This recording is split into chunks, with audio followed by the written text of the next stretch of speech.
How would you like a 15% discount to my daily email, the stack of stuff, the show notes, discounts to the conference, all of that? All you need to do is text the word show to 33777. You'll get the annual subscription with a 15% discount to my daily email. You'll get the stack of stuff, the links to the show notes, discounts to the conference, and so much more.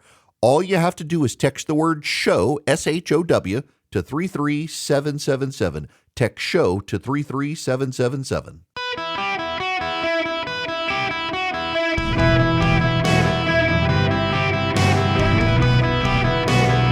Welcome to the Eric Erickson Show podcast, Hour 2. My fellow Americans, welcome. Across the United States, it's Eric Erickson here. The phone number is 877-973-7425. Should you wish to be on the program, I would be happy to have you. I want to move into just some raw politics this hour. I was going to talk about something else, but I just think that it's important. We're continuing to follow the school shooting news as well here in Georgia.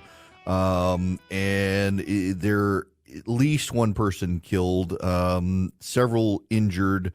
One person is in custody for this school shooting in Appalachia High School in Barrow County, Georgia, near where I'm broadcasting from. I have a lot of listeners who have relatives who go to that school, either work there or attend there. So I'll keep you posted as things develop. One of the things you learn when you run campaigns is follow the money. For example, Democrats insist that Texas is not just winnable at the presidential level, but at the Senate level, that Ted Cruz is deeply vulnerable. They're not putting any money there. Kamala Harris isn't barnstorming across Texas.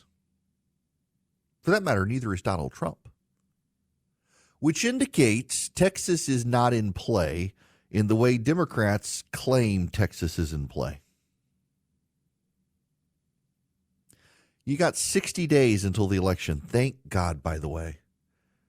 Praise Jesus. I am so tired of this election season. We got 2 months left. 2 months from today will be the closing day of the election. And then we vote.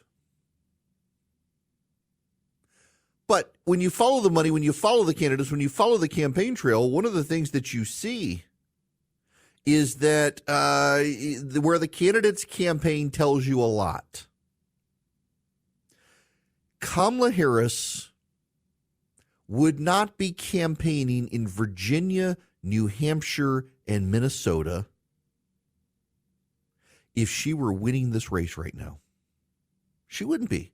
Now, the Democrats are throwing up a lot of smoke, saying, well, they're Senate candidates, except Virginia, no one really believes the Republican candidate in Virginia is going to win the Senate.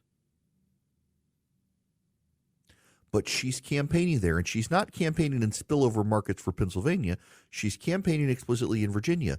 Remember, before Joe Biden left the race, Virginia was a state that looked like it might be coming into play. And it looks like it must still be in play for Kamala Harris to be there, and that's not a good sign for the Democrats. Kamala Harris would not be campaigning in Minnesota if Minnesota were to play. Joe Biden was 10 points ahead. She picks Tim Walz as her running mate, and now it's only a 5-point race in Minnesota. That's a massive shift in Minnesota, where Walz outside of the urban corridor there is not actually well liked. And New Hampshire. New Hampshire was a state that appeared to be taken off the table by the Democrats rejecting Joe Biden and putting Kamala Harris in, and yet she's campaigning there. And again, the Democrats are saying, well, the Senate. They don't need her campaigning there for the Senate. If anything, that Democratic senator there, given the direction of that state, doesn't want Kamala Harris on the campaign trail. That Kamala Harris is campaigning in those states matters. That the Democrats have stopped putting money into Florida matters. That the Democrats are putting money into Virginia matters. If Virginia were a state that were not in play, the Democrats would not be putting money in Virginia, and they are. That tells me this race is still wide open, and if the election were held today, Donald Trump would probably win. Pennsylvania tells me Donald Trump has probably won. Pennsylvania has 19 electoral college votes. Josh Shapiro should have been Kamala Harris's pick. If she loses this election, there will be lots of what ifs and whys. Why didn't you pick Shapiro? What if you had picked Shapiro? 19 electoral college votes. I believe Donald Trump is going to win Georgia. It's got 18 electoral college votes. I think he's going to win New Hampshire. If he wins Pennsylvania, those three states, Georgia, New Hampshire, North Carolina, and Pennsylvania, based on where things stand right now, he is exactly at 270 electoral college votes. That still leaves undecided Wisconsin, Michigan, Nevada, and Arizona. And there are real worries from the Democrats that Kamala Harris is losing Michigan. Mike Turner, the Republican Senate candidate there, is polling well. The governor in Michigan is no longer polling well. Joe Biden and Kamala Harris not polling well. That's 15 electoral college votes.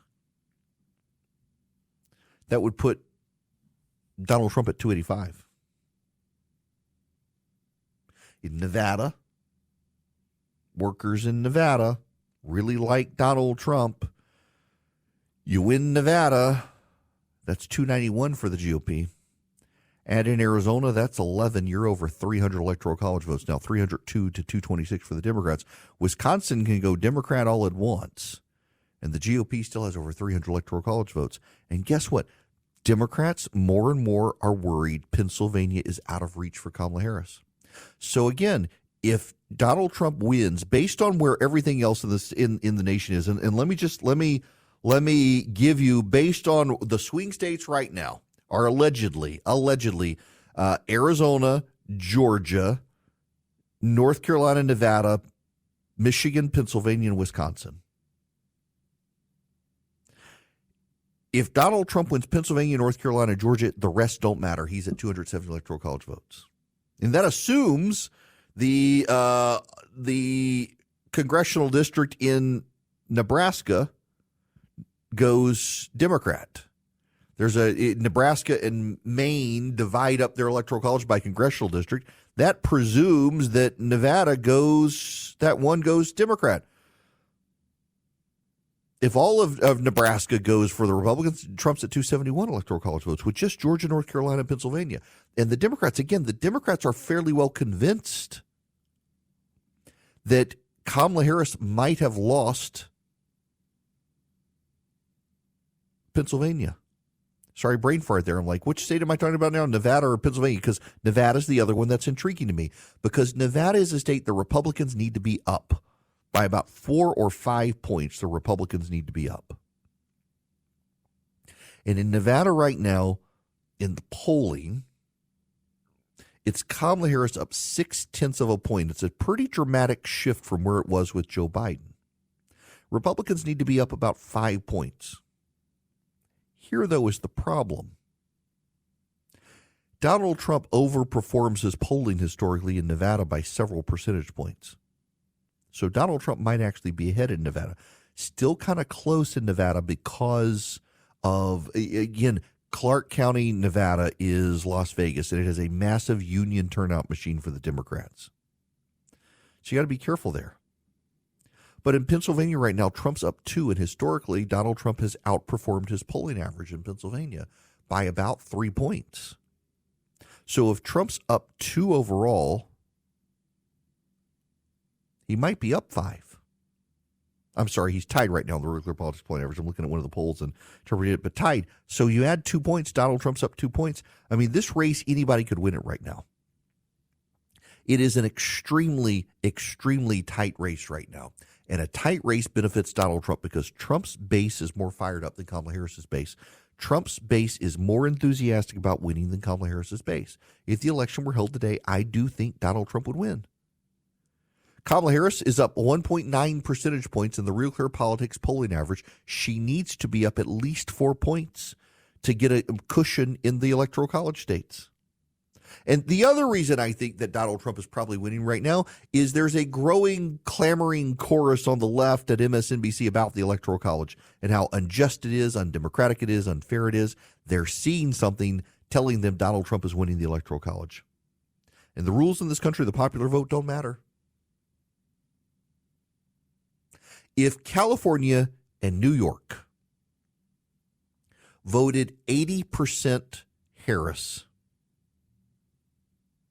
and every other state in the union voted 50.5% for Donald Trump, so a majority of every state, including Hawaii, including Illinois, including Minnesota, including Vermont, if every other state voted 50.5% for Donald Trump, but California and New York voted 80% for Kamala Harris,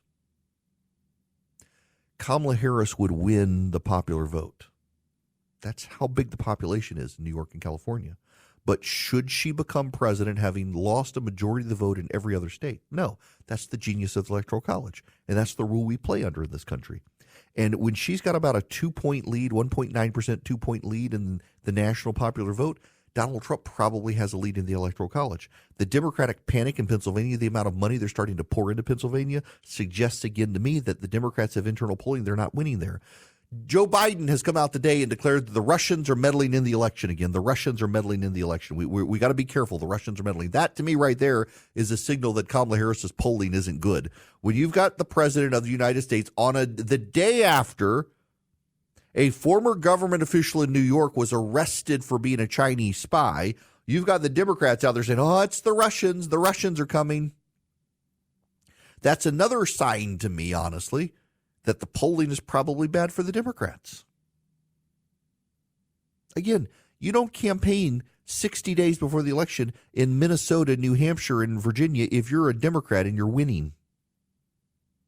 Where is Donald Trump campaigning? Donald Trump is campaigning in Wisconsin. He's campaigning in Michigan. He's campaigning in Pennsylvania. He's campaigning in North Carolina. He's campaigning in Nevada. He's campaigning in Arizona. He's campaigning in swing states. Kamala Harris is campaigning in supposedly safe states, and the Democratic spin is, well, it's the Senate, and of course she's trying to rally the vote to maximize turnout of money. No, the hell she's not. That's not how you run a campaign. You run a campaign by focusing on the areas where you're not doing well and you need to boost your vote. That's why Trump is in the swing states, and Kamala Harris is apparently in swing states people don't realize are swing states and ones that are working against her. I may not know much, but I know how to win campaigns. And Harris's campaign and the smoke and the mirrors of the media sounds like it's doing well, but when you follow the money and you follow the candidate, it's not. Now, there's one caveat here. As I mentioned yesterday, digital devices, overwhelming like 3 to 4 to 1, playing Harris ads to Trump ads. In fact, I'm getting lit up my flagship station in Atlanta. There are Kamala Harris ads. And people are like, well, I can't listen to your radio station more. I'm hearing Kamala Harris ads. Well, listen, I mean, her money's paying my salary. I'll take her ads, but I do wish the Trump campaign would step it up. The Harris campaign continues to outspin Donald Trump in advertising. Digital and otherwise, the Harris campaign is outspinning Donald Trump, and that's a problem. She has more money than him. The Republican super PACs have got to step it up because in 60 days, things can still change.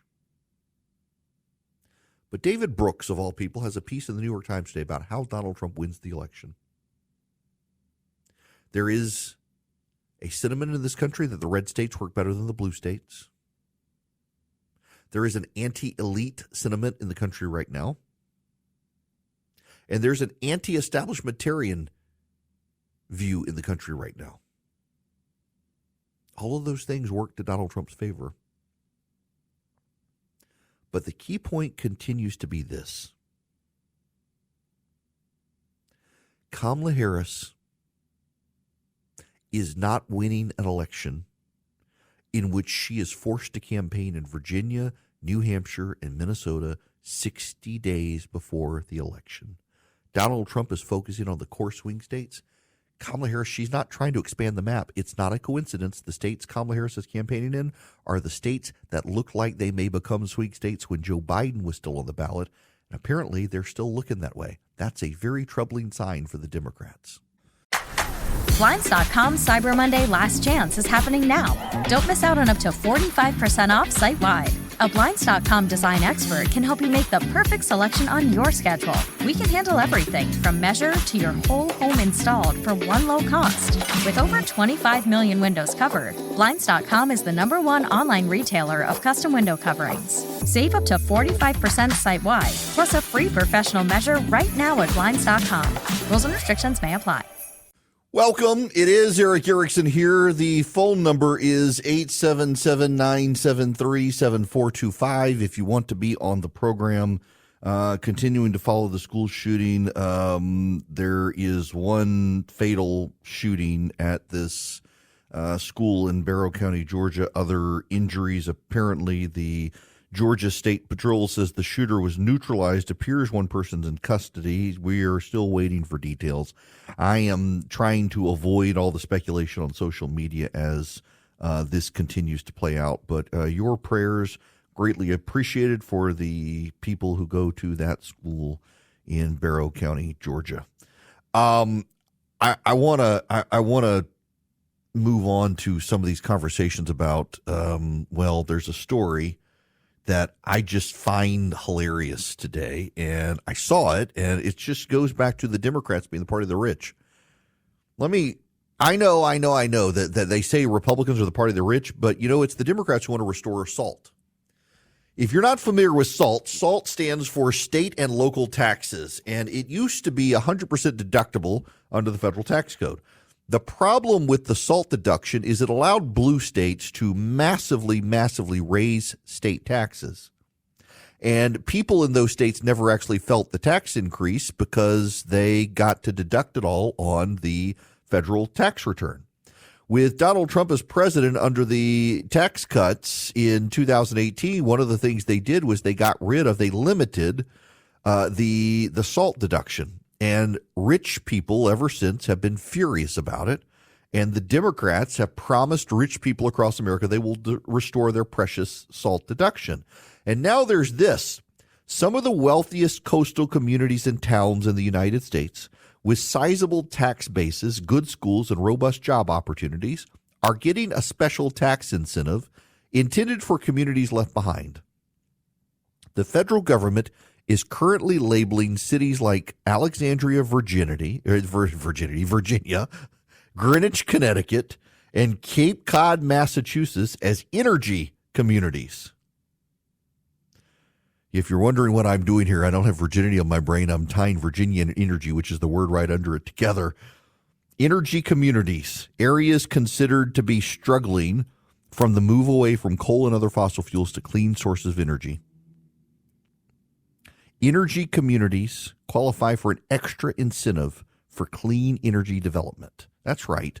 The government's treating Greenwich, Connecticut, and Alexandria, Virginia as if they're poor communities. Wow. Americans for Prosperity has actually been sounding the alarm on this, that what the Biden administration is doing is essentially allowing very rich communities to take advantage of grants for poor communities.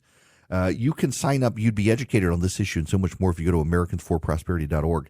Americans for Prosperity wants you to be a part of their activist community. They have chapters in nearly every state. They give you all the information to be the smartest person in your circle of friends. They teach you how to go to your local government or your state government to advocate for common sense conservative reform. And they get you involved in the political process, teaching you how to knock on doors if you want to, how to be persuasive about the issues to your neighbors, how to encourage people to get out the vote and register people to vote and get them absentee ballots, all that sort of stuff you can do with Americans for Prosperity. Go to AmericansForProsperity.org today. Americans for Prosperity. They're the largest leading grassroots organization in the country. Americans for Prosperity would love to have you a part of their community. You go to AmericansForProsperity.org. Sign up with them today. Be a part of a movement bigger than yourself in the fight for freedom in this country. Hello there. It is Eric Erickson here across the United States. The phone number 877-973-7425. All right. I can bring you this news now from CNN's John Miller. At least 4 people are believed to have been killed and approximately 30 more injured in a shooting at Appalachia High School in Winder, Georgia, although it's unclear how many of the injuries are from gunshot wounds, according to law enforcement sources. The information is preliminary and subject to change. A suspect who is of student age is in custody. It is unclear if the person attended the school. All schools in the district were placed in lockdown. Police were sent out of an abundance of caution to all district high schools. There are no reports of secondary incidents or scenes, according to sources. Some of the critically injured were removed by helicopter, and additional helicopters are in standby mode. This is from CNN happening right now. At least 4 dead, 30 injured, according to current reports from CNN and also other media outlets. Grady Health Systems, the trauma unit in Atlanta, Georgia, has received at least one gunshot wound patient via helicopter. Prayers obviously appreciated for Appalachia High School. We don't know more than that. We don't know the identities of the individuals involved.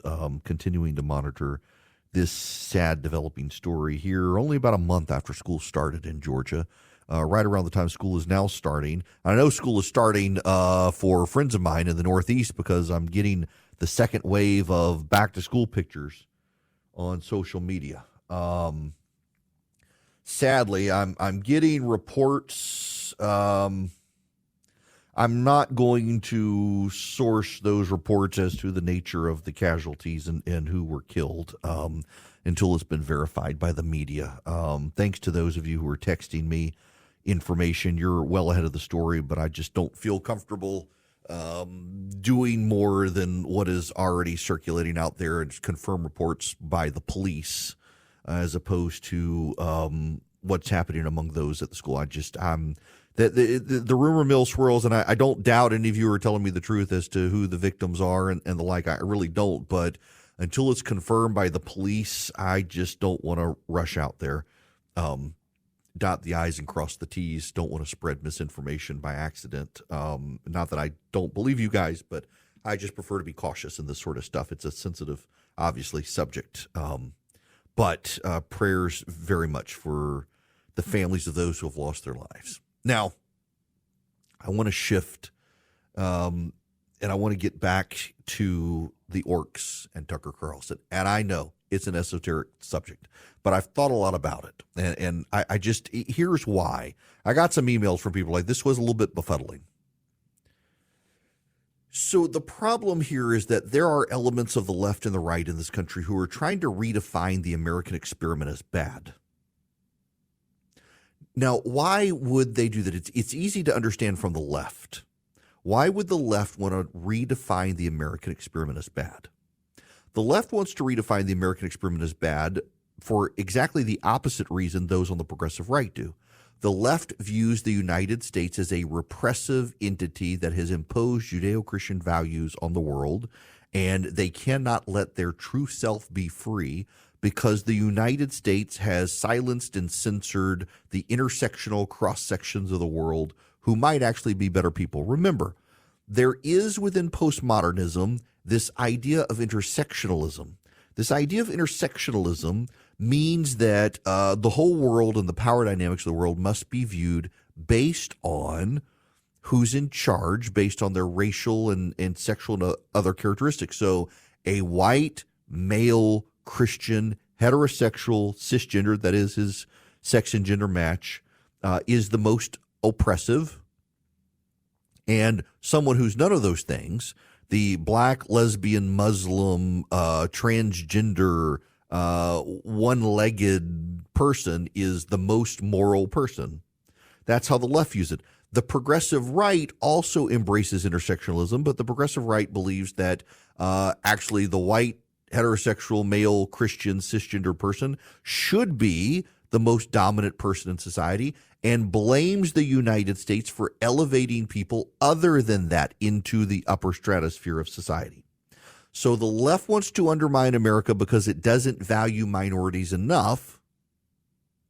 And the progressive right wants to undermine America because it believes America overvalues minorities. And race is at the heart of all of it. So that's why, for example, you have Tucker Carlson spreading Zionist conspiracies. You know, the Jews are everywhere. In fact, I know a guy, he's not a friend, but I know him, who says he went on Tucker Carlson's shows wearing a yarmulke and had a passive-aggressive comment made at him for wearing it, being Jewish. Carlson is more and more someone who has questioned an affinity, if you will, for Jews in this society, which frankly I think is an earned affinity, but he doesn't particularly care for it. In the same way the left views Israel and the Jews as bad because they believe that there's some sinister cabal. And ultimately, at the end of the day, they all come down to a sinister cabal. But there's something else that ties them all together from the left to the right, the progressive left to the progressive right. This goes back to the Smithsonian Institute and the American Museum of African American History, and it produced that guide on whiteness and what are hallmarks of whiteness. And one of the hallmarks of whiteness is individual self-reliance. Individual self-reliance. There is a passage in Scripture, and that passage in Scripture comes from 1 Thessalonians 4. This is Paul writing to the Thessalonians. We urge you, brothers, to excel more and more and to aspire to live quietly, to attend to your own matters, and to work with your own hands as we instructed you. Then you will behave properly towards outsiders without being dependent on anyone. That's from one translation. Let me read you a different translation, because you got to understand where all of this comes from to understand why both the progressive left and the progressive right are tearing this stuff down. Now, concerning brotherly love, you have no need for anyone to write to you, for you yourselves have been taught by God to love one another. For that indeed is what you are doing to all the brothers throughout Macedonia. But we urge you, brothers, to do this more and more, and to aspire to live quietly, and to mind your own affairs, and to work with your hands as we instructed you, so that you may walk properly before outsiders and be dependent on no one. The left and the right, progressive left and progressive right, they actually want you dependent on government. It is within the American experience and the American ideal that you and I, from a conservative perspective, are self-reliant. It is the progressive left that, through that Smithsonian Institute thing, says a self-reliance, an individual can-do spirit, that is bad because it's whiteness. But the same with the progressive right. They view the same thing. A self-reliance, an individual can-do attitude, that is also bad if you're on the progressive right, because you are detached from a government. See, the progressive left and the progressive right are all about power. And the American experience and the American experiment is an experience and an experiment that is about you can come here and make of it what you will, and if you work hard, you can succeed. J.D. Vance himself has somewhat distanced himself from that idea of the American dream. Thinks it's not possible. In fact, there are a growing number of people in this country who think the American dream is not possible. And both sides are trying to capitalize on that to undermine the idea of the American experience. But it's a little more sinister than that as well, because both the progressive left and progressive right have concluded the American experiment itself is bad. So on the right, progressive right, you have this, we were on the side of Winston Churchill. Winston Churchill was the bad guy. Therefore, we're the bad guy because we were on the side of the Nazis, who were actually the good guys. In the same way, it's manifested itself with portions of the right now that we actually should be on Vladimir Putin's side, because Putin is the good guy. Putin has reestablished a world order where what? Where the white people are in charge. You see that with this fixation on Hungary among some on the right, that they love Hungary because Hungary has reordered the world. So families first, it's Judeo-Christian, it's explicitly Christian, and the good guys are the white people with families. And on the left, it's all anathema. It's a very weird time that we live in, and this is all happening on the left and the right, and they are two sides of the same coin. They don't like the United States as it exists, as a force for good in the world. But on the left, they view it as being too unwilling to allow deviance, and on the right, viewing it as too willing to allow deviance. Neither of them actually want to plot a common sense course of let you chart your own way in the world, and the United States should be the place where you can.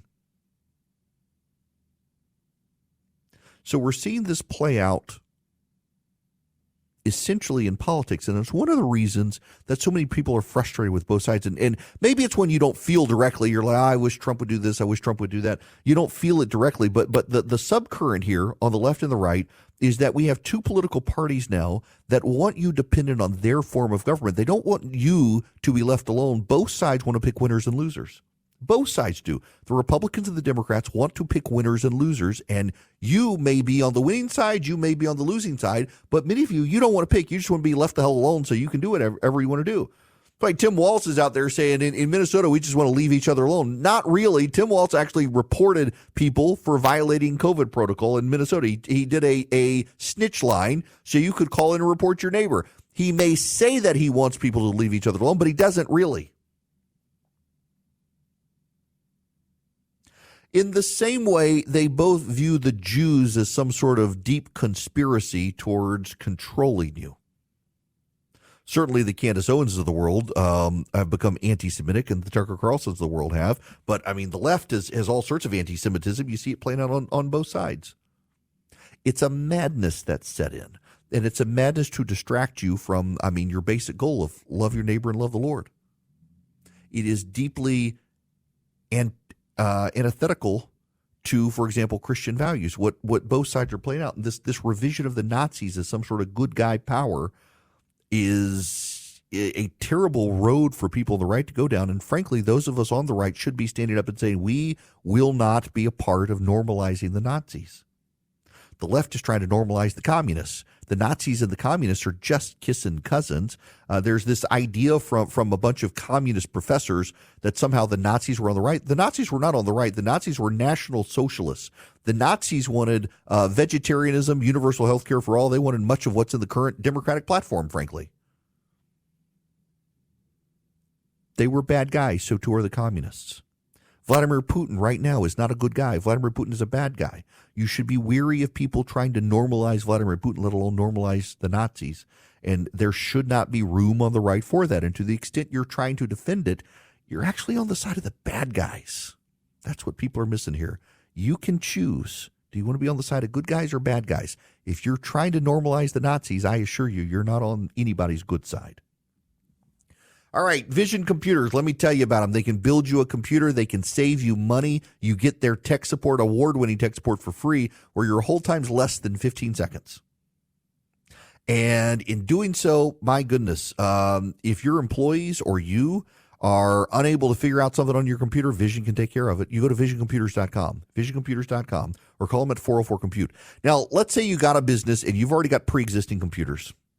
And those pre-existing computers, they're not from Vision, but your employees are having a hard time with tech issues, and you can't afford the six-figure salary for the in-house IT guy.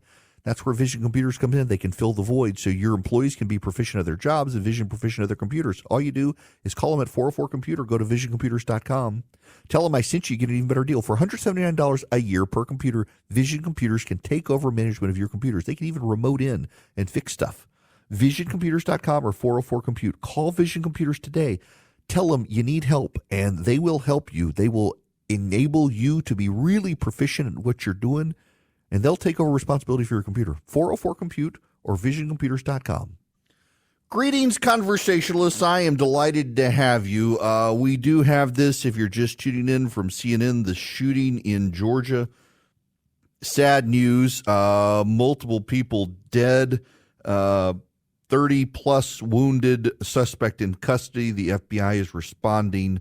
Multiple reports of at least one teacher out there now.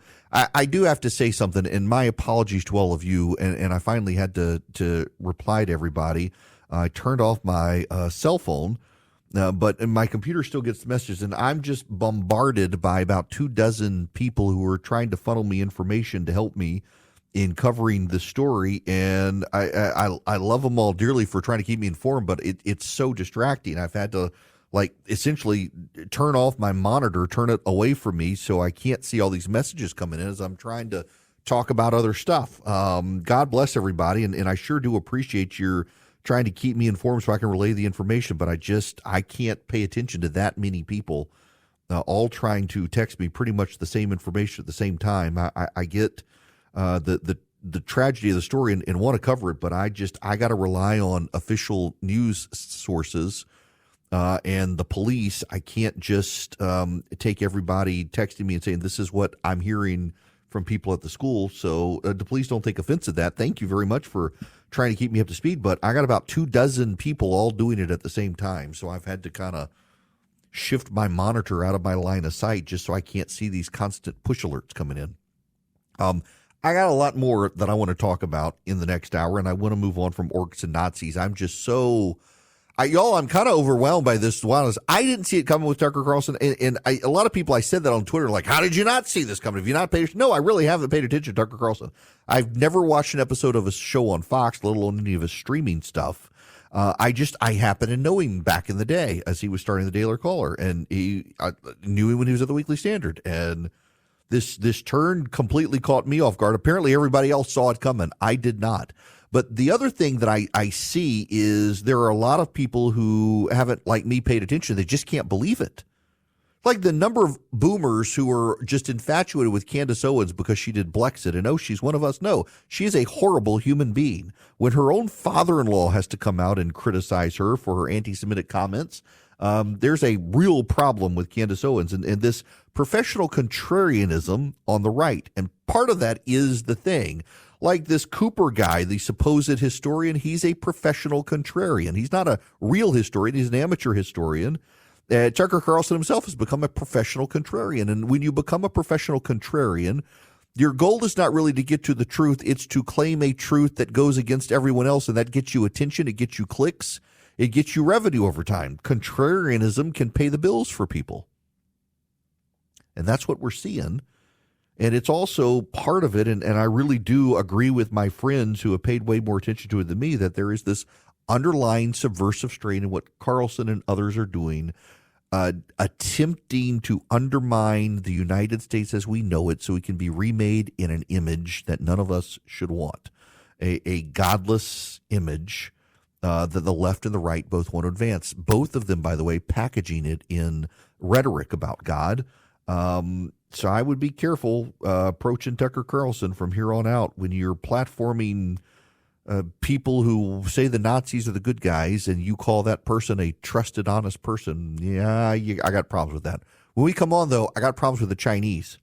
One of the top government officials in New York arrested as being a Chinese spy. The Chinese have now been able to get information on our super secret military projects as well, including the F-35 and the new stealth bomber. That information blows my mind. I've got these details for you. This is big news that's just hitting the wires.